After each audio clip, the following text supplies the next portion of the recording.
नमस्कार दोस्तों।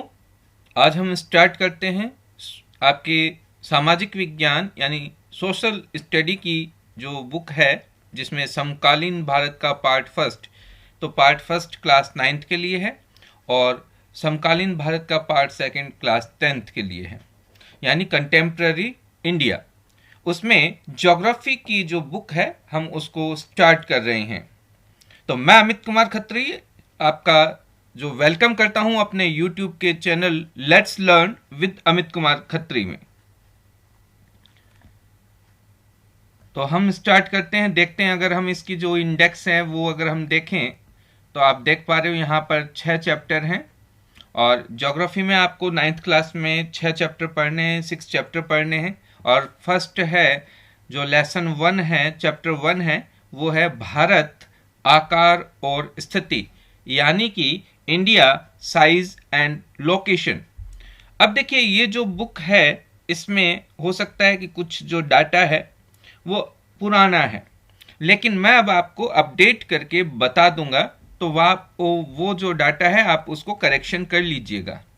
एक जगह या दो जगह ही ऐसा होगा, बाकी सब कुछ सही मिलेगा इस बुक में, क्योंकि वो जैसा कि आप जानते हो जम्मू एंड कश्मीर, दादर एवं नागर हवेली, ठीक है, ये वाला जो मैटर है इसके कारण से।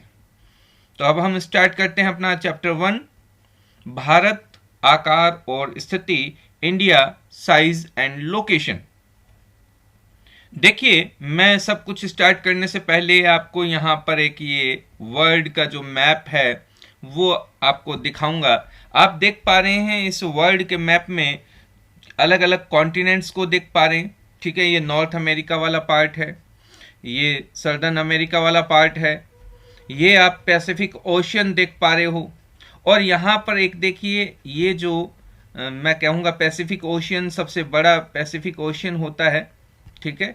और एक आप यहाँ पर देखोगे, ये देखिए ये कुछ शेप इस तरीके की है, ये देखिए ये है अटलांटिक जो ओशियन है, ठीक है, अटलांटिक महासागर है, अटलांटिक ओशियन है। और ये देखिए ये आप पैसिफिक ओशियन देखोगे। अब देखिए ये अलग अलग पार्ट नहीं है ये सारे, ये देखिए ये वाला पार्ट आप यहाँ पर देखिए और ये वाला पार्ट आप यहाँ पर देखिए, ये देखिए। अगर आप इस हिस्से को और इस हिस्से को एकदम ऐड जुड़ा हुआ मान लें, क्योंकि देखिए ये कोई भी जो गोल चीज होती है उसमें टोटल 360 डिग्री होते हैं, 360 डिग्री होते हैं। तो 0 डिग्री की जो लाइन है आप देखिए यहां से मानिए, ठीक है, ये देखिए ये 0 डिग्री की जो लाइन आप देख पा रहे हो, क्लियर। अब देखिए यहां से लाइन जो है लॉन्गिट्यूडिनल जो डिग्रीज हैं वो स्टार्ट होती हैं और आप ये देखिए ये 180 डिग्री की एक लाइन है और इधर भी आप 180 डिग्री की एक लाइन है। क्या ये 180 डिग्री क्या बोथ साइड अलग अलग है क्या? नहीं, ये 170 जो आप इस 0 डिग्री से अगर आप इस तरफ चलोगे तो 179 तक काउंटिंग आएगी और इस 0 डिग्री से अगर आप इस साइड में चलोगे लेफ्ट साइड में तो भी 179 आएगी। ये सब अलग अलग लाइनें हैं, ठीक है।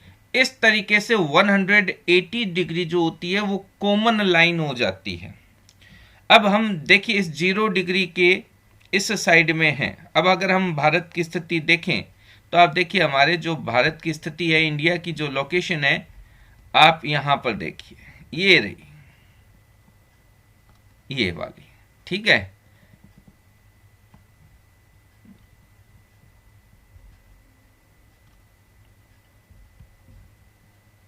ये आप यहां पर देख पा रहे हैं, ठीक है। ये अपना इंडियन ओशियन है। अब देखिए ये इंडियन ओशियन, ये अटलांटिक ओशियन और ये पैसिफिक ओशियन। अब आप यहां पर देखिए क्या इन तीनों का जो आप तीनों के पानी को, तीनों के वाटर को मिक्स होते हुए नहीं देख पा रहे क्या? देख पा रहे हो ना। इसका मतलब इसी कारण से जब आपने साइंस का चैप्टर पढ़ा होगा उस समय मैंने बताया था कि जो वाटर का जो लेवल है हम इक्वल मानते हैं। वो इसीलिए मानते हैं क्योंकि ये यहाँ पर, ठीक है, एक जैसे कनेक्ट हो रहे हैं। अब ऊपर आप आई बटन देखिए, ऊपर जब आप आई बटन देखोगे तो उसमें मैं आपको उस साइंस के चैप्टर का जो है लिंक दे देता हूं। आप वहां से साइंस का चैप्टर आपने देख लिया होगा, नहीं देखा है तो पढ़ सकते हो। अब अपन बात करते हैं इस चैप्टर की। ठीक है, अब देखिए यहाँ पर कॉन्टिनेंट है, तो ये अफ्रीकन कॉन्टिनेंट है, ये यूरोप है, ये एशिया है, ठीक है, और ये ऑस्ट्रेलिया है। तो हमारा जो इंडिया है ये एशियन कॉन्टिनेंट में स्थित है। अब देखिए यहाँ पर आप कुछ लाइनें, ग्रिड्स देख पा रहे हो, ठीक है, अप टू डाउन, यानी कि ये आप देखोगे ये नॉर्थ पोल है, ठीक है, ये वाला क्या है, नॉर्थ पोल है। ये आप क्या देखोगे, ये सर्दर्न पोल है, ठीक है। ये आपकी क्या है, ईस्ट डायरेक्शन है। ये आपकी वेस्ट डायरेक्शन है। ऊपर की तरफ नॉर्थ है और ये आपकी साउथ है। क्लियर। अब आप कुछ और एक डायरेक्शन और आप यहां पे देख लो, ताकि अब अपन यहीं इसको क्लियर कर ले। ठीक है, चलो मैं थोड़ा सा इसका क्लियर कर देता हूं। ठीक है, अब देखिए यहां से आप देखिए कुछ डायरेक्शन हम इसको देख लेते हैं। इस तरीके से डिवाइड कर सकते हो। तो ये आपका नॉर्थ हेमिस्फीयर हो गया, ये आपका सदर्न हेमिस्फीयर हो गया। अगर आप देखिए इसको आप 0 डिग्री से ले आइए,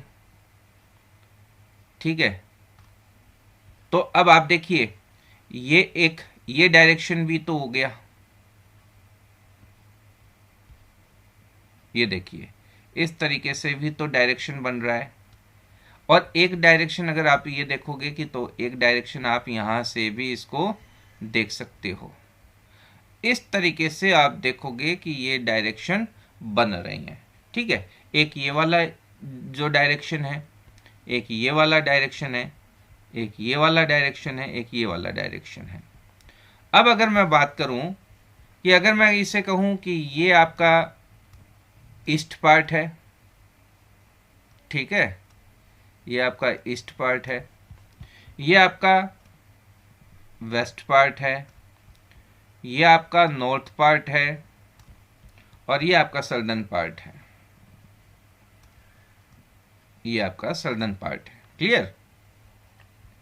अब इस पार्ट को क्या कहेंगे हम, ये पार्ट कहलाएगा नॉर्थ ईस्ट। ये पार्ट अपना नॉर्थ ईस्ट कहलाएगा। ये पार्ट अपना नॉर्थ वेस्ट कहलाएगा। ये पार्ट अपना सदर्न वेस्ट कहलाएगा। और ये पार्ट अपना सदर्न ईस्ट कहलाएगा। तो इस तरीके से आप इस डायरेक्शन को देख सकते हो, इन दिशाओं का ज्ञान कर सकते हो। अब हम बात करेंगे, चूंकि ये जो लेसन है अपना, अपन इस लेसन में जो भी डिस्कशन करने वाले हैं अपने इंडिया के बारे में ही डिस्कशन करने वाले हैं। तो मैं एक बार आपको वापस से थोड़ा सा स्क्रॉल अप करता हूँ इस पेज को, और आप देखिए यहाँ पर अपन इसको थोड़ा रीड करते हैं और अंडरस्टैंडिंग करने का प्रयास करते हैं। बड़ा इंटरेस्टिंग सब्जेक्ट होता है ज्योग्राफी। हालांकि मैं साइंस बैकग्राउंड से हूँ, हिस्ट्री से मैं जो है नेट क्लियर है, और उसके बाद भी मैं ज्योग्राफी में बड़ा मेरा इंटरेस्ट है। तो मेरा एक अच्छा इंटरेस्ट रखता हूँ ज्योग्राफी में, और इसीलिए मैं आपको ज्योग्राफी, हिस्ट्री से पहले भी मैंने आपको ज्योग्राफी पढ़ाना पसंद किया, क्योंकि साइंस रिलेटेड कंटेंट है। अब हिस्ट्री भी साइंस रिलेटेड कंटेंट बढ़ाना पड़ता है, उसको चूज करना पड़ता है, इसलिए जरूरी नहीं कि सबका ही उसमें इंटरेस्ट हो। मैंने देखा है बच्चे जो है, स्टूडेंट्स जो हैं, हिस्ट्री से रिलेट नहीं हो पाते हैं, क्योंकि उन्हें वो पैटर्न ही नहीं मिल पाता है। आप देखोगे मेरे आने वाले वीडियोस में जब मैं हिस्ट्री पढ़ाऊंगा, मैं आपको इन सब से रिलेट करूंगा।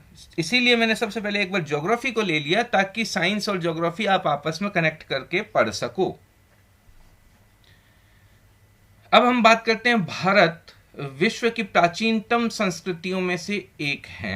पिछले 5 दशकों में, यानी कि 5 दशक का मतलब हो गया 50 साल में, भारत ने सामाजिक आर्थिक रूप से बहुमुखी उन्नति की है। सामाजिक यानी कि सोशल, आर्थिक का मतलब होता है इकोनॉमिकल। कृषि, उद्योग, तकनीकी और सर्वांगीण आर्थिक विकास में अद्भुत प्रगति हुई है। भारत का विश्व इतिहास में भी बहुत महत्वपूर्ण योगदान रहा है। तो इस तरीके से हम कह सकते हैं कि यहाँ पर एक भारत के बारे में कुछ एक पृष्ठभूमि, एक बैकग्राउंड सिचुएशन आपके सामने क्रिएट की जा रही है। ठीक है, एंशियंट सिविलाइजेशन, अब मैं कुछ टर्मिनोलॉजी बता रहा हूँ आपको, ध्यान से देखिएगा। प्राचीनतम संस्कृतियाँ, ठीक है, प्राचीनतम संस्कृतियों के लिए हम जो वर्ड यूज करेंगे वो कहेंगे एंशियंट सिविलाइजेशन की बात करेंगे। सोशल और इकोनॉमिकल मैं आपको ऑलरेडी बता चुका हूँ। 5 दशक का मतलब है 5 डिकेड्स, ठीक है, यानी 50 साल का समय हो गया है।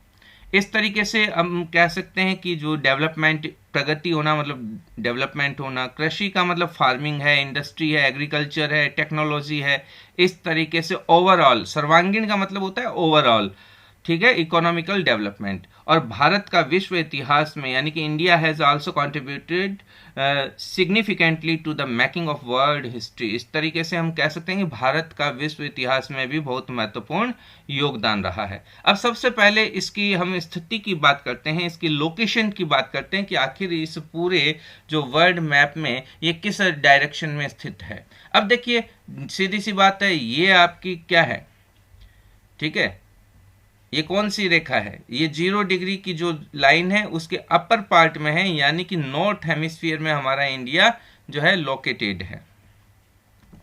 तो भारत एक विशाल देश है, बड़ा जो है वास्ट कंट्री है। यह उत्तरी गोलार्ध में स्थित है, अभी अभी हमने क्लियर कर लिया है। ये देखिए नॉर्थ हेमिस्फीयर इस 0 डिग्री के अपर पार्ट में स्थित है। और देखिए ये ग्रिड, ऐसा कुछ ग्रिड है नहीं हमारी अर्थ के ऊपर, ऐसी कोई ग्रिड आपको दिखाई नहीं देगी। हाँ, ये हमारी इमेजिनरी लाइन है ताकि हम उसको अच्छे से जो है समझ सकें, अंडरस्टैंडिंग कर सकें। और इसका जो मुख्य भाग है 8 डिग्री 4 मिनट से, देखिए अब देखिए हमारे डिग्री को जो डिवाइड किया जाता है, ठीक है, तो हमने किसी भी, आपने सर्किल को डिग्री में मेजर किया होगा। अब डिग्री को भी जब हम आगे डिवाइड करते हैं तो मिनट में डिवाइड करते हैं। ओके, तो यहां पर हम इसको बोलेंगे 8 डिग्री 4 मिनट, तो 8 डिग्री 4 मिनट। अब 0 डिग्री से ऊपर की तरफ देखिए 1 डिग्री आएगा, 2 डिग्री आएगा, 3 आएगा, ठीक है, यहां पर ये 15 है, यहां पर 30 है। तो एक पेपर के ऊपर हर डिग्री को बनाना पॉसिबल नहीं होता है। अगर मैं आपसे पूछूं कि चलो इन डिग्रीज के बीच में कितना डिस्टेंस होता है, मैंने आपसे पहले भी कई क्वेश्चन पूछे हैं पढ़ाते वक्त, आप आंसर नहीं देते हो, तो आप वीडियो को देखोगे तब आपको आंसर दिए जाएंगे। इसलिए आप यहां पर डिग्री के बीच का जो डिस्टेंस, मान लो कि 0 डिग्री और 1 डिग्री के बीच में कितना डिस्टेंस है, ठीक है, और लॉन्गिट्यूडिनल भी आप देख सकते हो, ठीक है। तो हम कहेंगे ये जो इसका मुख्य भाग 8 डिग्री 4 मिनट उत्तर से 37 डिग्री 6 मिनट। अब देखिए ये जो पार्ट है ना, ये वाला पार्ट, ये 8 डिग्री 4 मिनट पर है, और इसका एकदम ऊपर वाला जो हिस्सा है ना, ये 37 डिग्री 6 मिनट पर है। तो आप देखिए ये 30 डिग्री से ऊपर जा रहा है कि नहीं जा रहा, जा रहा है ना। तो इस तरीके से ये हम कहेंगे ये एक्सटेंड बिटवीन लैटिट्यूड 8 डिग्री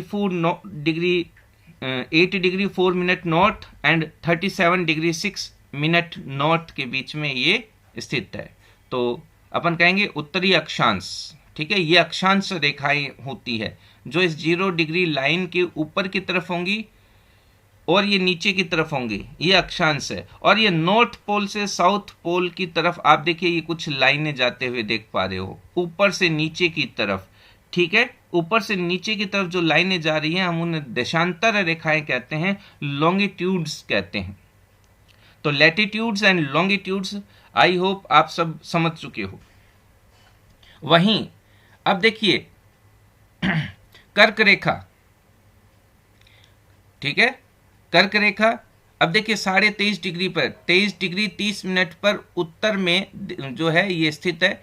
तो आप यहाँ अप्रोक्सीमेटली जो है 23.5 डिग्री आप यहाँ के आसपास से जो निकलती है, ठीक है, ये मैं बना देता हूँ एक अप्रोक्सीमेटली, आप इसको मान लेना, गुजरात वगैरह, गुजरात, राजस्थान, ठीक है, इनसे होकर के ये यहाँ से, यहाँ के आसपास से होकर के ये देखिए ये लाइन निकलेगी, ये देखिए 23.5 डिग्री। ठीक है, कर्क रेखा हम इसको बोलते हैं।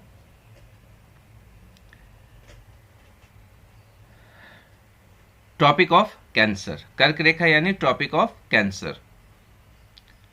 अब उत्तर में देश को लगभग 2 बराबर भागों में बांट देती है। तो ये जो लाइन है हमारे देश को लगभग 2 बराबर भागों में बांटती है। मुख्य भूभाग के दक्षिण पूर्व में अंडमान और निकोबार द्वीप समूह और बंगाल की खाड़ी तथा दक्षिण पश्चिम में लक्षद्वीप समूह अरब सागर में स्थित है। अपने एटलस की सहायता से इन द्वीप समूहों को विस्तार से ज्ञात करो। तो आगे भी इसमें एक इंडिया का मैप समझाया गया है, वहां पर हम इसको डिस्कशन करेंगे। ठीक है, अब देखिए यहाँ पर आप कुछ मेरे जो स्टूडेंट इंग्लिश मीडियम में पढ़ते हैं, उम्मीद करूंगा कि मैं उनके लिए इंग्लिश मीडियम की बुक से पढ़ा दूं, लेकिन हाल फिलहाल मैं ऐसा कोई आपसे प्रॉमिस नहीं कर रहा हूं, तो इसलिए आप यहाँ पर समझने का प्रयास करें। दक्षिण पूर्व, सर्डन ईस्ट, ठीक है, सर्डन ईस्ट की तरफ क्या है, अंडमान निकोबार है, और सर्डन वेस्ट की तरफ क्या है, लक्षद्वीप। तो सर्डन वेस्ट वाला पार्ट क्या हो गया, गुजरात वाला हिस्सा हो गया ना, गुजरात हो गया। ठीक है, उससे उस तरफ, ठीक है, गुजरात है, गोवा है, ठीक है, केरल है, इस तरीके से जो है वो सर्डन वेस्ट वाला पार्ट जो है आ जाएगा। अब ये अरेबियन सी है, और अगर हम ईस्ट की बात करें तो बे ऑफ बंगाल है। तो इस तरीके से आप पूरे एक मैप को बार बार देखिए, मैप को बार बार पढ़िए, तब जा करके ये सारी चीज़ें आपके क्लियर हो पाएंगी।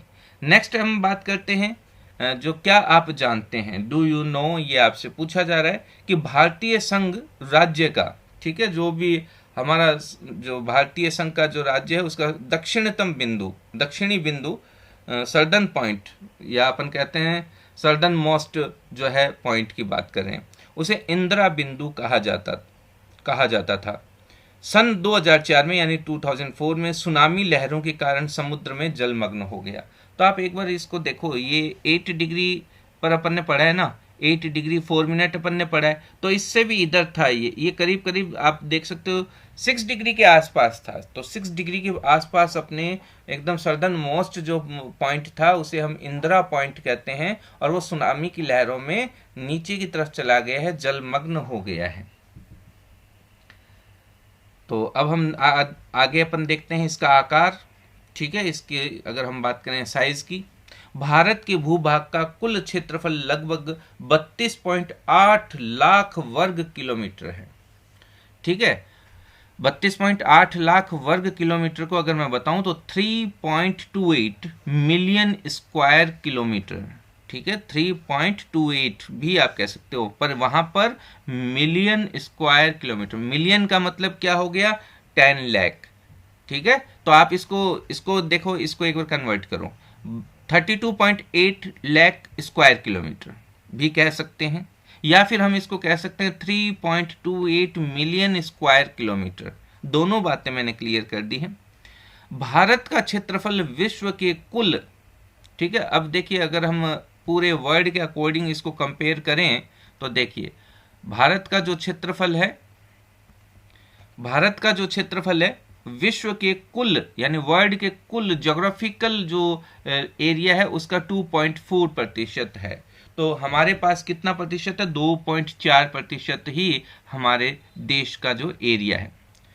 चित्र 1.2 से अब देखिए 1.2, अब आप यहाँ पर देखिए, ठीक है, सबसे बड़ा जो एरिया किसके पास है, आप देखोगे सबसे ज़्यादा जो एरिया है वो रूस के पास है। ठीक है, उसके बाद में कनाडा के पास है, उसके बाद में संयुक्त राज्य अमेरिका के पास है, उसके बाद में चाइना है, फिर ब्राज़ील है, फिर ऑस्ट्रेलिया है। ठीक है, और ये भारत है। तो कितने नंबर पे आ गया हमारा जो इंडिया, हमारा इंडिया आ गया 7 नंबर पर। ठीक है, विश्व के 7 बड़े देश, बड़ी कंट्रीज यहां पर आपको दिखाई जा रही हैं। तो स्पष्ट है भारत विश्व का 7वां बड़ा देश है। भारत की स्थल सीमा रेखा लगभग 15,200 किलोमीटर और समुद्री तट रेखा अंडमान और निकोबार द्वीप समूह तथा लक्षद्वीप समूह के साथ 7,516.6 किलोमीटर है।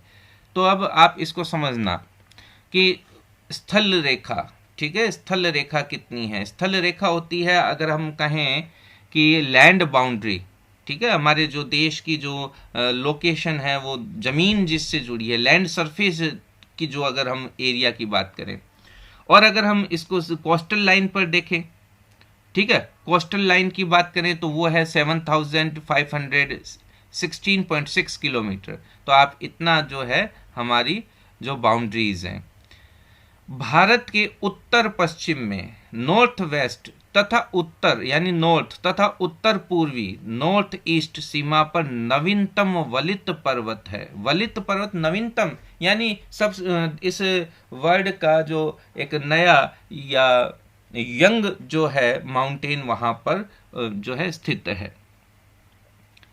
इसके दक्षिण का भूभाग उत्तर में चौड़ा है और 22 डिग्री उत्तरी अक्षांश, ठीक है, 22 डिग्री नॉर्थ लैटिट्यूड से हिंद महासागर की ओर संकड़ा होता गया है। तो नैरो हो रहा है। अब देखिए आगे की तरफ एक मैप है, मैं आपको पहले दिखा देता हूं। ये देखिए, अब देखिए यहां पर क्या है, ये देखिए ये ब्रॉड हो रहा है, ठीक है। आप यहां पर क्या देख पा रहे हो, ये ब्रॉड हो रहा है कि नहीं हो रहा है। आप देखिए सबसे ब्रॉड पार्ट कौन सा है, ये वाला पार्ट अपने सबसे ब्रॉड पार्ट है।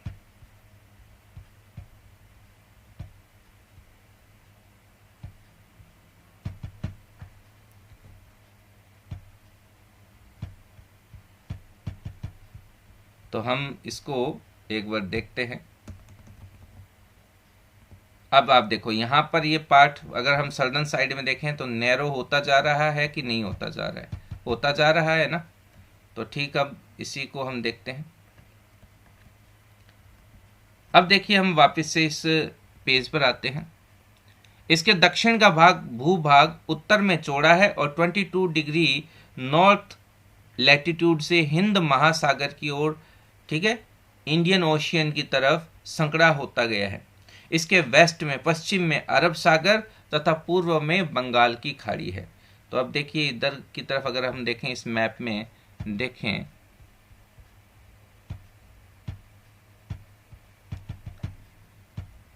हाँ ये देखिए।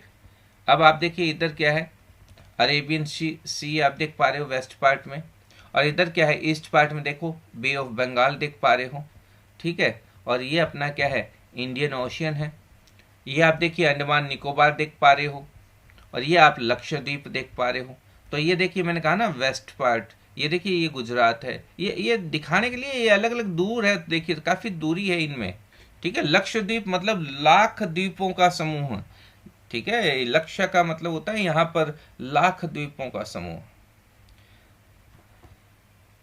अब हम देखते हैं चित्र 1.3 में, देखिए कि अक्षांश और देशांतर का विस्तार लगभग 30 डिग्री है, पर फिर भी पूर्व और पश्चिम का विस्तार उत्तर और दक्षिण के विस्तार की अपेक्षा कम प्रतीत होता है। अब देखिए वापस से मैं आपको यहाँ पर समझाने ले आता हूँ।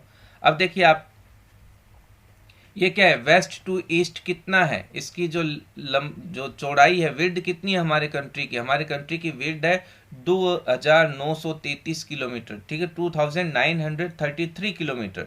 वहीं अगर आप देखोगे कि ये जो लंबाई है हमारे देश की, ये देखिए हमारा सर्दर्न पॉइंट 8 डिग्री 4 मिनट है, और अगर हम नॉर्थ की तरफ जाएं, ये देखिए 37.6 जो 37 डिग्री 6 मिनट है, ठीक है। अब अगर आप इसको देखोगे तो ये जो लंबाई है 3214 किलोमीटर, ठीक है, 3214 किलोमीटर। अब आपको ये याद रखनी है। अब इसको आप याद कैसे रखोगे, 1 2 3 4। अब देखिए 1 2 3 4, ये 4 ही नंबर हैं। अब 1 2 3 4 को अरेंजमेंट कर दो भाई, ठीक है, अरेंजमेंट करना है आपको। तो सबसे पहले 21 लिखा आपने, भाई अरेंजमेंट करो, एक अच्छा सा नंबर लिखो भाई। तो अपन लिखते हैं 21, आपको याद करवाता हूं मैं ये नंबर, ठीक है। अब 1 मिनट, हम इसको लिखते हैं। आपने लिखा 21, ये आपने लिखा 1 और 2।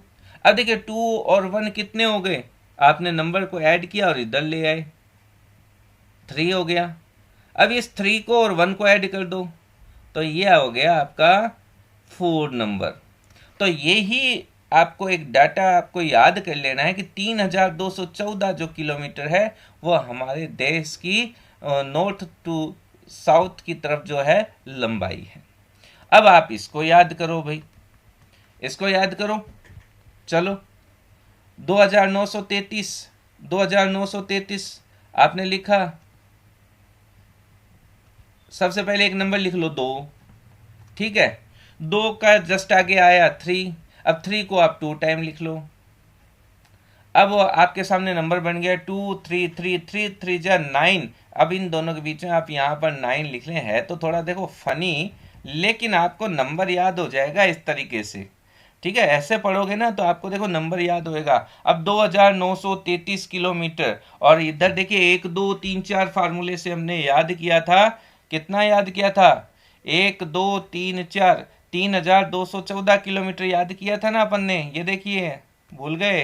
3214 किलोमीटर। और ये देखिए 2933 किलोमीटर, दोनों याद हो गए हैं। क्या ज्यादा है दोनों में से? है तो देखिए लगभग लगभग, देखिए ये दोनों नंबर देखिए 3214 और 2933, तो 3000 में ये कितना कम है? कितना कम हो गया? 67 किलोमीटर। और 67 और 214, तो ये 214 और 67, इतने ही तो किलोमीटर का डिफरेंस है। लेकिन फिर भी हम कहेंगे लंबाई थोड़ी सी ज़्यादा है, और ये नंबर आपको याद रखना है। तो इस तरीके से आप थोड़ा सा इसको ट्रिकी करके पढ़ेंगे तो ज्योग्राफी बड़ी इंटरेस्टिंग सब्जेक्ट है। हिस्ट्री, ज्योग्राफी, पता नहीं बच्चे क्यों कतराते रहते हैं, स्टूडेंट क्यों कतराते हैं। आप कोई भी सिविल एग्जाम देख करके देखिए, वहां पर इन सब की ही जरूरत पड़ेगी। हाँ, साइंस आती है, लेकिन कितने परसेंट? अगर आप आरएस के एस्पिरेंट हैं, आईएएस के एस्पिरेंट हैं, कितने परसेंट आप भी जानते हैं। जबकि आप ज्योग्राफी और हिस्ट्री का परसेंटेज निकालिए वहां पर, तो वहां पर आपको ज्योग्राफी, हिस्ट्री, साइंस के कंपेयर में कुछ कम हो जाएगी। हाँ, मैं आज के समय में कुछ जो सिलेक्शन हो रहे हैं वो देखा जाता है आईएएस में, लेकिन ऐसी बात नहीं है कि वो इन सब्जेक्ट का कोई महत्व नहीं रहा। इन सब्जेक्ट का बड़ा महत्व है।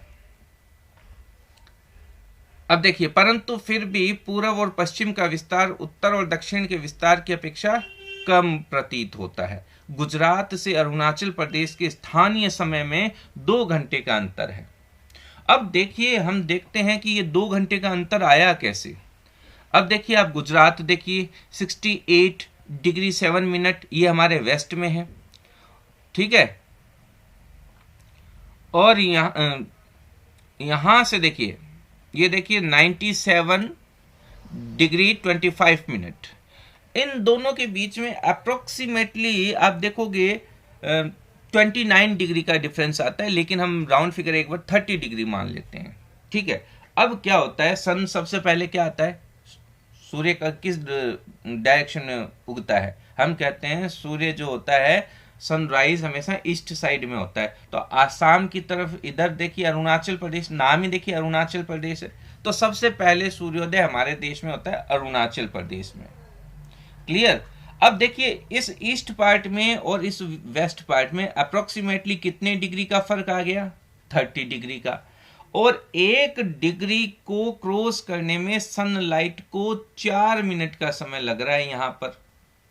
अब आप यहां पर यह मत कहिएगा कि सर सनलाइट की स्पीड जो है 3 लाख किलोमीटर पर सेकंड है। नहीं, 1 मिनट आप, ठीक है, वो अलग बात है, लेकिन यहाँ पर हर डिग्री पर जो सनलाइट जो पहुंच रही है ना, वो 1 जो डिग्री, यानी कि इस यहाँ से अगर हम चलें तो इस यहाँ 1 डिग्री को कंप्लीट करने में उसे 4 मिनट का समय लगता है। तो 30 डिग्री को क्रॉस करने में कितना समय लगेगा? 30 मल्टीप्लाइज 4, तो 120 मिनट का समय लगता है। अब देखिए, यहां से यहां तक पहुंचने में 2 घंटे का समय लग जाता है। सपोज करो अगर यहां पर सुबह 4 बजे सूर्योदय होता है ना, तो यहां तक आते आते 6 बज जाएंगे सूर्योदय होने में। इस तरीके से अब देखिए 2 घंटे का हमारे यहाँ पर पूरे देश में फर्क चलेगा, ईस्ट पार्ट में और वेस्ट पार्ट में। अब समय को हमने कहां से माना? अब हमने क्या किया, इसका एक बीच का रास्ता निकाला।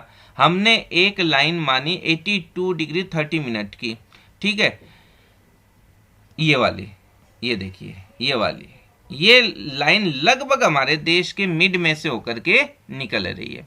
अब हमने कहा कि मान लो कि जिस वक्त यहां पर 12 बजेंगे ना, चाहे आप दोपहर के या चाहे रात के, जब भी, तो उस वक्त हम पूरे देश में 12 बजे हुए मानेंगे। अगर इस समय यहाँ पर 6 बज रहे हैं तो 1 घंटे पहले, यानी कि यहाँ भी हम कहेंगे 6 बज रहे हैं और यहाँ भी हम कहेंगे 6 बज रहे हैं। क्लियर। तो इस तरीके से हमारा जो टाइम जोन है वो 82 डिग्री 30 मिनट का टाइम जोन हमारे देश में, कंट्री में चलता है। अब ये 82 डिग्री 30 मिनट अगर हम उस 0 डिग्री से आगे की तरफ आए तो यहां तक आते आते 5.5 घंटे का समय प्लस में आ जाता है। इसलिए अगर हम पूरे वर्ल्ड वाइड अगर हमारा टाइम जोन देखें, टाइम जोन की बात कर रहा हूं, तो वो उस 0 डिग्री से प्लस 5.30 आवर आगे होता है, प्लस में है। अब क्योंकि हम ईस्ट पार्ट में है ना, इसलिए हम प्लस में हैं। वहां से पहले हमारे यहाँ सूर्योदय होता है, और अगर वेस्ट में जो होंगे वो माइनस में जाएंगे।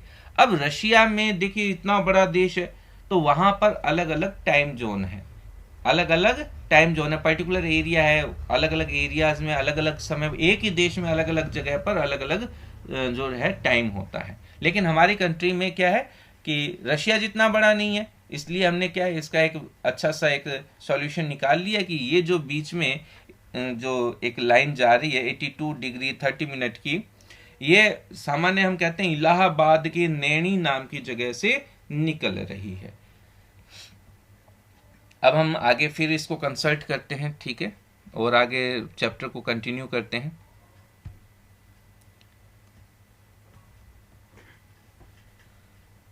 तो ये मैंने पूरा अक्षांश का प्रभाव दक्षिण से उत्तर की ओर दिन और रात की अवधि पर पड़ता है, ठीक है।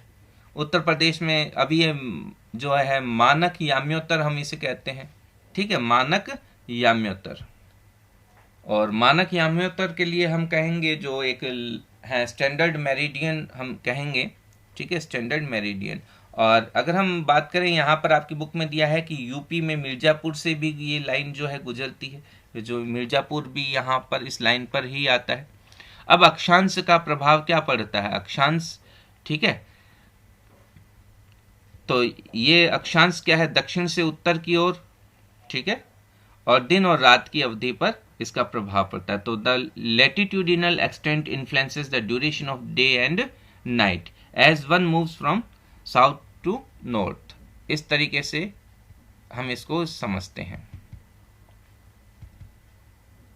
अब देखिए यहां पर यह आपको पता करना है कि 82.5 डिग्री 82 डिग्री 30 मिनट पूर्वी देशांतर को भारत की मानक याम्योत्तर क्यों माना गया है। ये देखिए मैंने तो आपको ये बता दिया है।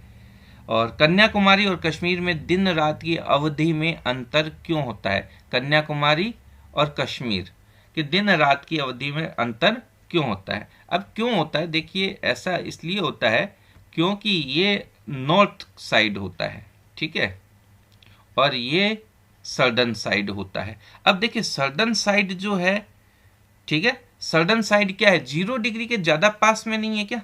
0 डिग्री के हमारी अर्थ को जो हमने डिवाइड किया है, ये देखिए पिछले मैं मैप की तरफ आपको वापस लेके जाता हूं। ये देखिए हम जानते हैं ये जो हमारी 0 डिग्री लाइन है, इस 0 डिग्री लाइन पर सबसे ज्यादा सनलाइट हमें जो है प्राप्त होती है। जैसे जैसे हम पोल्स की तरफ जाते हैं, पोल्स की तरफ जाते हैं ना, तो हमें सनलाइट कुछ कम प्राप्त होना स्टार्ट हो जाती है। तो अब आप देखोगे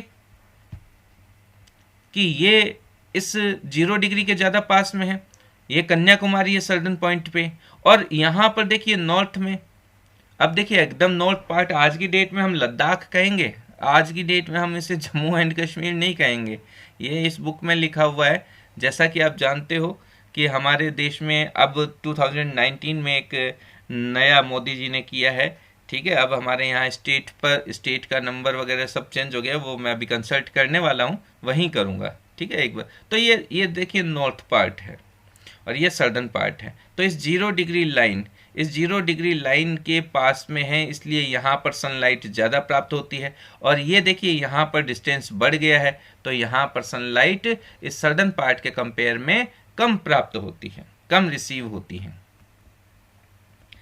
तो अब हम इसको आगे कंटिन्यू करते हैं। लगभग ये देखिए मेरे हिसाब से हो गया। अच्छा, भारत और विश्व। अब हम यहाँ पर क्या करते हैं, भारत और विश्व के बारे में बात कर रहे हैं। क्लियर है।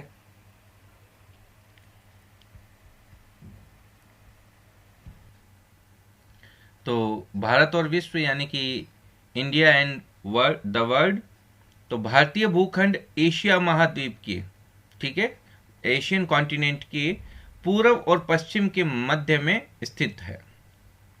अब अगर हम बात करें कि ये किस तरीके से इसकी सिचुएशन स्थित है, किस तरीके से ये सिचुएटेड है, तो आपने मैप में देखा है कि ये कहाँ पर है।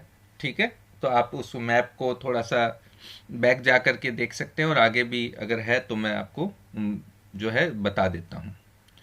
ये देखिए यहाँ पर, ये देखिए एक मैप और है, ये देखिए यहाँ पर। ठीक है, यहाँ पर ये देखिए एक ट्रेड रूट दिखाया गया है। ये देखिए ये एशियन कॉन्टिनेंट है। ठीक है, एशियन कॉन्टिनेंट है। अब ये देखिए इंडिया है, ये देखिए आप पाकिस्तान देख पा रहे हो, अफगानिस्तान देख पा रहे हो। ठीक है, ये अरेबिक कंट्रीज आ गई हैं। ठीक है, ये देखिए सऊदी अरब है। ठीक है, इधर अब देखिए इधर से ये देखिए ये अफ्रीका है। ठीक है, अफ्रीका के बाद में इधर देखिए ये यूरोप की तरफ है। तो इस तरीके से एक रूट बन रहा है। अब देखिए यहां पर एक आपको देखिए ये आपको क्या है, मिस्र दिखाई दे रहा है ना। मिस्र कहाँ है, अफ्रीका में। और ये देखिए यहां पर ये सऊदी अरब है। क्लियर। अब यहां पर एक स्वेज कैनाल है। ये देखिए ये यहां पर आपको स्वेज कैनाल दिखाई देगी। ये आगे अभी आएगा, अभी मैं आपसे कंसल्ट करूंगा। तो स्वेज कैनाल मैंने आपको यहां पर दिखाई है, स्वेज नहर। तो भारतीय भूखंड एशिया महाद्वीप के पूर्व और पश्चिम के मध्य में स्थित है। तो भारतीय भूभाग एशिया महाद्वीप का दक्षिणी विस्तार है। ठीक है, अब देखिए ये पूरा क्या है, एशियन जो कॉन्टिनेंट है ना, उसका सर्दन जो है विस्तार है, दक्षिणी विस्तार है। अब देखिए कैसे, अब देखिए ये, अब आप यहां पर देखिए ये है Asian continent. Clear, Asian continent. अब देखिए ये है इंडिया। अब इस एशिया के कहां पर स्थित है, सर्दन में स्थित है कि नहीं है, बिल्कुल ये सर्दन पॉइंट है। ठीक है, तो ये जो इंडिया है इसका एशिया का सर्दन पॉइंट हम कह सकते हैं। हिंद महासागर जो कि पश्चिम में यूरोपीय देशों और पूर्वी एशियाई देशों को मिलाता है। अब किस तरीके से मिलाता है, अब देखिए ये क्या है, इंडियन ओशियन है। ठीक है, अब इसके वेस्ट पार्ट में क्या है, अब देखिए यहां से देखिए ये तो कोई रास्ता हुआ नहीं। अब देखिए यहां पर क्या आ गई, अब क्या है, स्वेज कैनाल है। अब पहले क्या होता था, यूरोपियंस जब आते थे तो किस तरीके से आते थे यूरोपियंस। अब देखिए यूरोपियंस जब पहले आते थे तो जब स्वेज कैनाल नहीं थी तब देखिए ये यूरोपियंस यहां से चलते थे, ये कैप ऑफ होप गुड। ठीक है, और इस तरीके से ये एक रूट इस तरीके से यहां पर। ठीक है, इस अफ्रीकन कंट्रीज के पास में। अब देखिए जब स्वेज कैनाल हो गई तब देखिए यहां से ये रूट एक नया, अब ये देखिए सारा का सारा जो रास्ता है वो खुल गया कि नहीं खुल गया, इस तरीके से। ये देखिए अब मैंने आपको एक रूट बता दिया। ठीक है, इस तरीके से ये जो है रूट फॉर्मेशन होते हैं। अब यहाँ पर ये जब स्वेज कैनाल ओपन हो गई तो ये देखिए ये इतना लंबा जो रूट है ये बहुत छोटा रूट बन गया।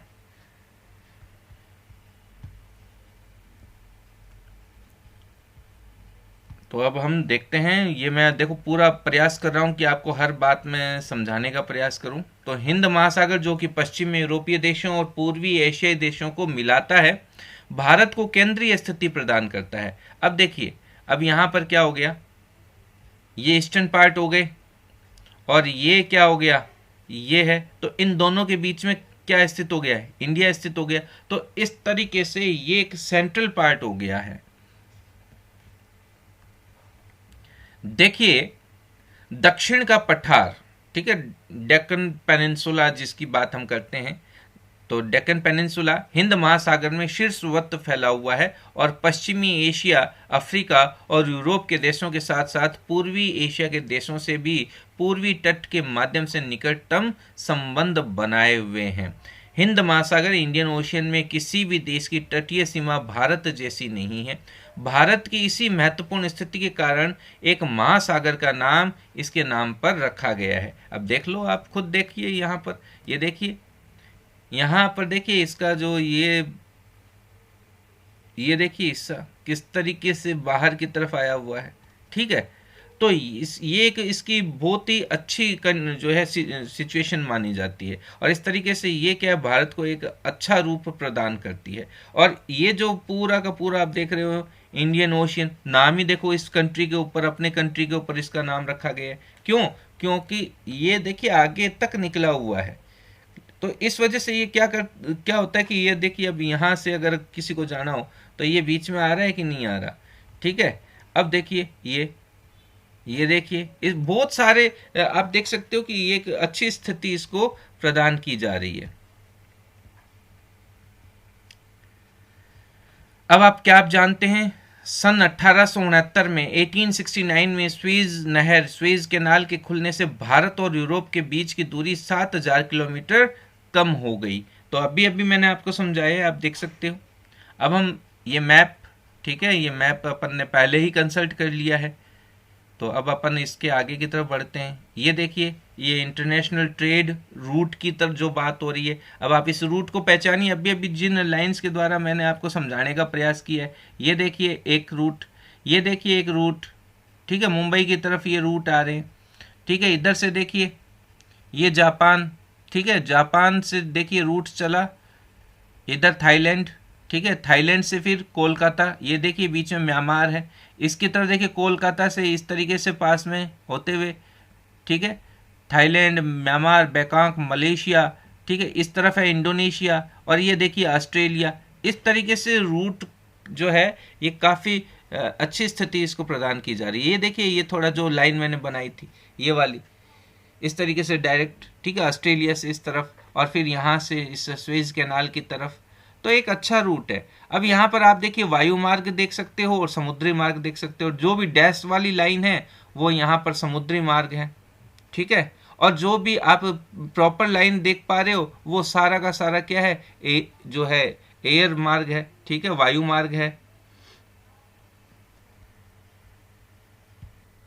तो ये जो प्रॉपर लाइन है ये एयर रूट्स हो गए, और ये सी रूट्स, जो डैश लाइन है वो है आपके सी रूट्स। अब हम इसको मैं और स्क्रॉल कर रहा हूं।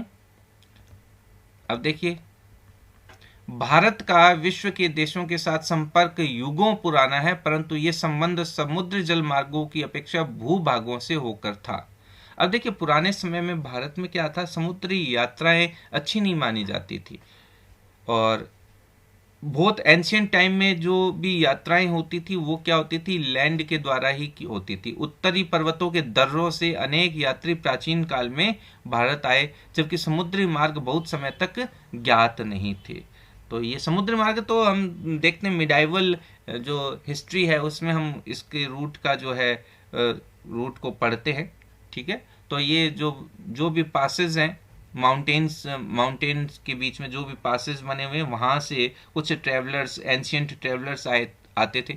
इन मार्गों से प्राचीन समय से विचारों और वस्तुओं का आदान प्रदान जो होता रहा है, ठीक है, आइडियाज़ और कमोडिटीज़ हम कह सकते हैं। भारत का पश्चिमी मध्य और पूर्वी एशिया तथा दक्षिण एशिया के पड़ोसी देशों के साथ एक अद्भुत संपर्क रहा है। इस प्रकार उपनिषदों के विचार, रामायण, पंचतंत्र की कहानियां, भारतीय अंक, दशमलव प्रणाली आदि संसार के विभिन्न भागों तक पहुंच सके। तो ये देखिए, जब ट्रेड होता है तो ऐसा नहीं है कि सिर्फ और सिर्फ जो कमोडिटीज हैं या जो गुड्स हैं उनकी ही सप्लाई होती हो। ऐसा हमारे जो आइडियाज हैं, हमारे जो थॉट्स हैं, हमारा जो कल्चर है, वो भी तो एक जगह से दूसरी जगह जाता है। मसाले, मलमल, ठीक है, मसाले जैसे हम बात कर सकते हैं, जो भी हमारे जो देश है, हमारे देश के जो भी स्पाइसेस है, ठीक है, मलमल यानी मसलिन क्लोथ, ठीक है, इस तरीके के जो व्यापार के अन्य सामान भारत से विभिन्न देशों को ले जाए जाते थे। इसके विपरीत जो यूनानी है वो स्थापत्य कला तथा पश्चिमी एशिया की वास्तुकला के प्रतीक मीनारों तथा गुंबदों का प्रभाव हमारे देश के विभिन्न भागों में दिखाई देता है। तो देखिए, यूनानी स्थापत्य कला का मतलब हो गया है ग्रीक स्कल्पचर। तो ग्रीक जो देश हैं, ग्रीक कंट्रीज हैं, वहाँ से, यूनान से जिसे हम कहते हैं। और अगर हम पश्चिमी एशिया की बात करें तो वेस्टर्न एशिया हो गया है, ठीक है। और वास्तुकला होगी जो आर्किटेक्चरल जो भी है, आर्किटेक्चरल जो स्टाइल्स होती हैं।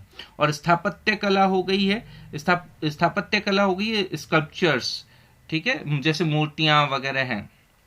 और वास्तुकला हो गया स्थापत्य के प्रतीक मीनारों, ठीक है, जो मीनारें हैं, गुंबद यानी कि डोम्स, जो वास्तुकला के प्रतीक मीनारों और गुंबदों का प्रभाव हमारे देश के विभिन्न भागों में जो देखा गया है। तो हमारे कंट्री में बहुत अलग अलग पार्ट में अलग अलग तरह की मीनारें बनी हुई हैं, ठीक है, और या हम कह सकते हैं डोम या गुंबद बने हुए हैं। अब हम बात डिस्कशन करते हैं भारत के जो पड़ोसी देश। अब देखिए, भारत के जब हम पड़ोसी देशों की बात करते तो सबसे पहले देखिए यहां पर लिखा हुआ है भारत का दक्षिणी एशिया में एक महत्वपूर्ण स्थान है। तो सर्दर्न एशिया मैंने आपको समझा दिया, इसलिए मैं बार बार कंसल्ट नहीं कर रहा हूं। भारत में 28 राज्य हैं और 7 केंद्र शासित क्षेत्र हैं। अब देखिए इसको आप थोड़ा सा अपडेट कीजिए। मैं अब यहां पर जो 28 स्टेट है, ये जब बुक प्रिंट हुई हुई है उस समय 28 थी। उसके बाद में आप जानते हो तेलंगाना नया बना था तो 29 स्टेट हो गए थे और 7 यूनियन टेरिटरीज थी। अब देखिए 5 अगस्त 2009 को 5 अगस्त 2019 को हमारे देश में क्या हो गया, जो आर्टिकल 370 है उसके ऊपर मोदी जी ने जो रोक लगा दी। और मोदी जी ने क्या किया, नरेंद्र जी मोदी ने की कैबिनेट मीटिंग में जम्मू कश्मीर और जो लद्दाख, यानी कि पहले ये जम्मू कश्मीर एक ही स्टेट था, उसको स्टेट की श्रेणी से हटा दिया गया और यूनियन टेरिटरी बना दिया गया। अब देखिए 29 स्टेट थे, 29 स्टेट में से एक को स्टेट का दर्जा खत्म कर दिया गया, तो कितने बचे 28। इस तरीके से यहां पर ये 28 जो स्टेट लिखा हुआ है ना, पुराना होते हुए भी सही हो गया है। ध्यान रखना, पुराना होते हुए भी सही हो गया है। अगर जम्मू कश्मीर को जब पहले स्टेट था तो मुझे अगर ये उस समय करवाता तो मैं यहाँ पर 29 स्टेट करवाता, लेकिन अब वो स्टेट नहीं रहा तो ये जो पुराना होते हुए भी सही है। अब हमें अपडेट करना है जो 7 यूनियन टेरिटरीज हैं। अब देखिए जम्मू कश्मीर और लद्दाख को 2 यूनियन टेरिटरीज बनाई गई। अब देखिए 5 अगस्त 2019 को ये जब सब मामला जो कैबिनेट में ये बिल पास हो गए, तो आखिर अब किस डेट से ये प्रभावी हुए, इन्फ्लुएंसेस कब से आए, तो 31 अक्टूबर, ठीक है, 31 अक्टूबर। अब आप जानते हैं सरदार पटेल की जयंती भी 31 अक्टूबर होती है। तो अब देखिए, अब यहां से आप एक फैक्ट को भी याद कर सकते हैं और उम्मीद करता हूं कि 31 अक्टूबर आपको अभी याद रहेगा कि उससे ये इम्प्लीकेट हो गए। तो उस दिन से जम्मू कश्मीर और लद्दाख क्या हो गए, 2 यूनियन टेरिटरीज बढ़ गई। अब ये 2 यूनियन टेरिटरीज बढ़कर कितनी हो गई, 7 और 2 कितनी होती है, 9 होती है। क्लियर। अब देखिए एक पेज और आ गया थोड़े से दिनों के जस्ट बाद में, मैं एक बार लिख देता हूं आपको। यहां पर आप इसको 7 की जगह क्या एक बार के लिए हम इसको क्या करते हैं, 9 लिख लेते हैं। ठीक है, 9 लिख लें, ठीक है। अब क्या हुआ कि थोड़े दिनों में एक मीटिंग और हुई और मीटिंग होने के बाद में जो कैबिनेट मीटिंग में यह तय किया गया, दादर और नागर हवेली और दमन और दीव, ये जो अलग अलग यूनियन टेरिटरीज है इनको एक ही कर दिया जाए। तो एक यूनियन टेरिटरी हो गई दादर और नागर हवेली और एक यूनियन टेरिटरी हो गई दमन और दीव। इन दोनों यूनियन टेरिटरी को मिला करके एक कर दिया गया, तो 2 से 1 कम हो गई ना। तो अब हमारे देश में कितनी यूनियन टेरिटरीज हैं, 8 यूनियन टेरिटरीज हैं। तो नया अपडेट अब आपको याद रहेगा। तो अब हमारा अपडेट क्या हो गया, अब आप ये कहिए कि अब हमारे कंट्री में 28 स्टेट हैं और 8 यूनियन टेरिटरीज हैं। अब ये जो 8 यूनियन टेरिटरीज हैं मैं नाम ले देता हूं। एक है दिल्ली, जिसे हम इंग्लिश प्रोनाउंसिएशन करते हैं। अंडमान और निकोबार द्वीप समूह, ठीक है, अंडमान एंड निकोबार आइलैंड। फिर है चंडीगढ़, ठीक है, एक हो गई। फिर दादर और नागर हवेली और दमन और दीव, अब ये एक यूनियन टेरिटरी हो गई, 4 हो गई ना। 5 नंबर है लक्षद्वीप, 6 नंबर है पुद्दुचेरी, 7 जम्मू एंड कश्मीर और 8 नंबर लद्दाख। इस तरीके से 8 यूनियन टेरिटरीज अब हमारे देश में मौजूद हैं। तो अब हम इसको फिर और आगे कंटिन्यू करते हैं। एक नया मैप मैंने लिया है इस स्लाइड में, तो आप देखिएगा। तो अब यहाँ पर ज्ञात कीजिए पश्चिमी और पूर्वी तटों पर केंद्र शासित क्षेत्रों की संख्या ज्ञात कीजिए। तो अब आप देख सकते हो मैंने सब कुछ अभी लिस्ट आपको बोली है, आप इसको थोड़ा सा बैक जाइए, नोटिफाई कीजिए। क्षेत्रफल के आधार पर सबसे बड़ा और सबसे छोटा राज्य कौन सा है? तो स्टेट, सबसे बड़ा स्टेट कौन सा है भाई? सीधी सी बात है, राजस्थान। और कौन से राज्य अंतर्राष्ट्रीय सीमा तथा समुद्र तट को स्पर्श नहीं करते हैं? कौन कौन से राज्य, यानी कि बाउंड्री लाइन पर कौन कौन से नहीं है? पाकिस्तान, चीन, म्यांमार और बांग्लादेश की सीमाओं को छूने वाले 4 राज्यों को 4 वर्गों में विभाजित कीजिए। यानी पाकिस्तान से कौन कौन से स्टेट है जो बाउंड्री बनाते हैं, ऐसे कौन से स्टेट हैं जो चाइना से बाउंड्री बनाते हैं, म्यांमार से बाउंड्री बनाने वाले, और बांग्लादेश से बाउंड्री बनाने वाले। ध्यान रहे, बांग्लादेश से हमारे देश की सबसे ज्यादा जो बाउंड्री है वो टच होती है। तो यहां पर आपको क्या करना है, पाकिस्तान, अब स्टेट नाम आ रहा है, देखिए पाकिस्तान एक कंट्री है। इसी तरीके से जो शेष अन्य वर्ग बनाइए, आप अलग अलग क्लासिफिकेशन कर सकते हैं। आप मैप लेकर के बैठिए, मैप लेकर के बैठोगे तब ये सारा एक इंटरेस्टिंग क्रिएशन आप कर पाओगे। फिर हम बात करते हैं यहाँ पर, क्या आप जानते हैं सन 1947 से पूर्व भारत में 2 प्रकार के राज्य थे, एक थे प्रांत और एक थे रियासत। तो प्रांत को हम कह सकते हैं कि प्रोविंसेस थी, ठीक, और रियासतें थी वो प्रिंसली स्टेट कहलाती थी। वायसराय के द्वारा, ठीक है, वायसराय ऑफ इंडिया, ठीक है, वायसराय के द्वारा नियुक्त अंग्रेज अधिकारी प्रांतों पर शासन करते थे, और रियासतों पर शासन का स्थानीय शासकों द्वारा पैतृकता के आधार पर अंग्रेजी शासकों की प्रभुसत्ता मानकर स्वायत्तता से किया जाता था। मतलब क्या था, जो भी स्टेट थे उनके ऊपर क्या था, कोई जो भी एक, मान लो कोई अंग्रेज अधिकारी जो शासन किया करते थे, जबकि जो प्रिंसली स्टेट थी, वो प्रिंसली स्टेट पर क्या थे, जो राजा महाराजा थे, और वो क्या करते थे, अपने जो हेरिडिटरी के रूलर्स वहां पर हुआ करते थे। एक राजा है, उसकी संतान भी वहीं पर शासन करेगी। तो इस प्रकार से ये देखिए, अब हम चैप्टर को कंटिन्यू करते हैं। अब देखिए चैप्टर लगभग कंप्लीट हो गया, लेकिन मैं कुछ मैप आपको यहाँ पर अब दिखा देता हूँ। ये आपकी बुक के अंदर एक मैप है, ठीक है, तो आप यहाँ पर देख सकते हैं।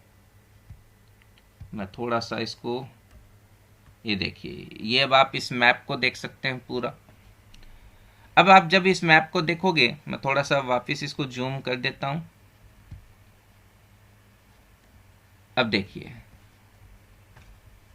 अब आप यहाँ पर देखिए, ये चीन है, ये तिब्बत वाला इलाका है, ये नेपाल है, ठीक है, ये भूटान है, ठीक है। अब देखिए भूटान से कौन कौन से हमारे स्टेट जो है आप बाउंड्री बनाते हैं, आप यहाँ से देख सकते हैं। नेपाल है, नेपाल से कौन कौन से जो है, ठीक है। अब आप यहाँ पर देखोगे पाकिस्तान है, तो पाकिस्तान से आप देखिए गुजरात है, राजस्थान है, ठीक है, पंजाब है, जम्मू एंड कश्मीर, ठीक है, और अब आज की डेट में तो मैं कहूँगा लद्दाख भी है। क्लियर। अब देखिए यहाँ पर अफगानिस्तान है। अब अफगानिस्तान, अब एक मैप और है, मैं अगर ऐड है इसमें आप देखना। तो अब इसी तरीके से अब आप देखिए यहाँ पर देखिए श्रीलंका है। अब देखिए इसे मन्नार स्ट्रेट कहा जाता है और इसे पाक स्ट्रेट कहा जाता है, ठीक है। ये देखिए, ये एडम्स ब्रिज, या जिसे हम राम सेतु कहते हैं, राम सेतु कहना मैं ज़्यादा पसंद करूँगा। और ये राम सेतु का जो नॉर्थ पार्ट है, और ये जो इस राम सेतु का सर्दर्न पार्ट है, ठीक है, इसे मन्नार की खाड़ी, और ये पाक स्टेट है, ठीक है। यहाँ पर देखिए तेलंगाना स्टेट अभी इसमें नहीं है, क्योंकि ये थोड़ा मैप पुराना है, ठीक है, ये बुक थोड़ी सी पुरानी है। अब देखिए यहाँ पर, हाँ, ये बस चैप्टर इस पेज में है, मैं थोड़ा सा और बता देता हूँ क्या है। हाँ, भारत की भूमि की सीमाएं उत्तर पश्चिम में पाकिस्तान और अफगानिस्तान के साथ, उत्तर में चीन, नेपाल और भूटान के साथ, पूर्व में म्यांमार और बांग्लादेश के साथ, और दक्षिण में समुद्र पार हमारे पड़ोसी 2 द्वीप समूह राष्ट्र श्रीलंका और मालदीव, ठीक है। अब देखिए यहाँ पर है श्रीलंका और ये है मालदीव, ठीक है। मालदीव, अब देखिए लक्षद्वीप यहाँ पर है, मालदीव यहाँ है। भारत और श्रीलंका के बीच में छोटा समुद्री रास्ता पाक जल संधि और मन्नार की खाड़ी है। तो ये मन्नार स्ट्रेट है और ये पाक स्ट्रेट है, ठीक है। मालदीव लक्षद्वीप समूह के दक्षिण में स्थित है, तो ये हमारा लक्षद्वीप है और इसके सदर्न पार्ट में मालदीव है। अपने पड़ोसी देशों के साथ भारत के भौगोलिक और ऐतिहासिक संबंध बहुत अच्छे रहे हैं। अपनी एटलस में एशिया के मानचित्र में देखा कि भारत कैसे अलग दिखाई देता है। और इसी के साथ आपका ये चैप्टर 1 कंप्लीट हो जाता है। अब हम आते हैं इसके नए मैप की तरफ। देखिए यहाँ पर मैंने प्रयास किया है कि ये मैप देखिए मैंने अलग से लिया है। तो आप देखिए यहाँ पर ये आप तेलंगाना देख पा रहे हो, ये आंध्र प्रदेश है, और ये देखिए ये यहाँ पर देखिए लद्दाख है, ठीक है, पॉलिटिकल मैप ऑफ इंडिया।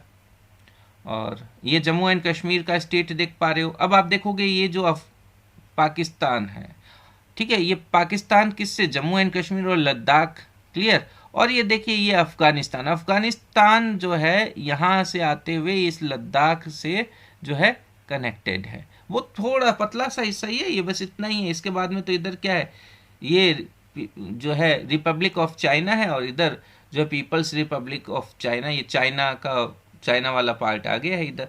और अब आप इस मैप में यहाँ पर देखिए ये है आपका सिक्किम है, ये नेपाल है, ये भूटान है, ठीक है। इसके बाद में आप देखिए ये वाला देखिए म्यांमार है, ठीक है, म्यांमार हो गया। अब देखिए म्यांमार की जो कंट्री है, म्यांमार की जो बॉर्डर लाइन है इस मिजोरम तक ही है, ये आप ध्यान देना। इसके बाद में ये म्यांमार की जो सीमा है यहाँ पर बांग्लादेश से कनेक्ट है। ये अब जो है अगर मैं कहूँ ये जो त्रिपुरा स्टेट है अपना, त्रिपुरा इस म्यांमार से कनेक्टेड नहीं है। ये आप थोड़ा सा यहाँ पर हाईलाइट करना। 7 सिस्टर्स ऑफ इंडिया हम इसे कहते हैं, ठीक है। एक फार्मूला मैं बताया करता हूँ बहुत बार, अनाम मित्र, फिर कभी कंसल्ट करेंगे इसके ऊपर। तो यहाँ पर 7 सिस्टर्स का एक फार्मूला है। इसके बाद में मैं देखिए अपन इस मैप को और थोड़ा सा नीचे की तरफ लेकर के जाते हैं। तो मैंने ये प्रयास किया है कि मैं आपको ये थोड़ा सा map of union territory of Jammu and Kashmir and union territory of Ladakh, ठीक है। अब देखिए जब लद्दाख देखिए कितना बड़ा एरिया है, ठीक है। ये जो लद्दाख है आप देखोगे ये कारगिल है और ये लेह है, क्लियर। और इसके बाद में आप यहाँ पर देखोगे कि ये जम्मू एंड कश्मीर है। मैं थोड़ा सा एक बार इसे छोटा कर देता हूँ, आप इसको आसानी से देख पाओगे। ये देखिए एक अच्छा एक मैप मैंने आपको दिखाने का प्रयास किया है, आप देख सकते हैं। ये देखिए जम्मू एंड कश्मीर, ये एक यूनियन टेरिटरी, सिर्फ जम्मू एंड कश्मीर को ही मैं यहाँ पर लेकर के आया हूँ। देखिए आप थोड़ा सा यहाँ पर देखिए हिमाचल प्रदेश है, ये पंजाब है, ठीक है, यहाँ पर पाकिस्तान है, ठीक है। ये देखिए ये लद्दाख है और ये जम्मू एंड कश्मीर है। तो ये जम्मू एंड कश्मीर, अब पहले जब लद्दाख और जम्मू एंड कश्मीर एक साथ थे तो जम्मू एंड कश्मीर स्टेट हुआ करता था, लेकिन अब ये सिर्फ और सिर्फ जो है यूनियन टेरिटरी है। तो आर्टिकल 370 को हमने क्या कर दिया है, रिमूव मान लिया है, रिमूव कर दिया है। आर्टिकल 370 पहले यहाँ पर लागू था, अलग से इसको काफ़ी सारे जो संविधान ने अलग से इसको मान रखा था। अब जो आर्टिकल 370 हट गया तो ये भी हमारे अन्य जो यूनियन टेरिटरीज हैं उसी की तरह ये एक यूनियन टेरिटरी है।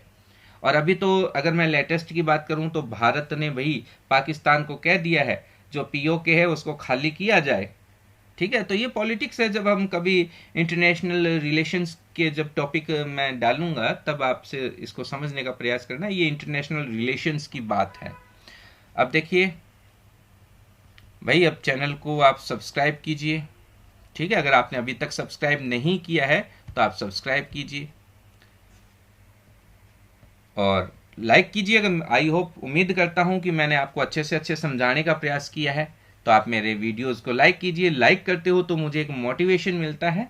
और अपने फ्रेंड्स के साथ आप ज़्यादा से ज़्यादा इस वीडियो को शेयर कीजिए, ठीक है। तो थैंक यू, नेक्स्ट वीडियो में मिलते हैं। जय हिंद, जय भारत।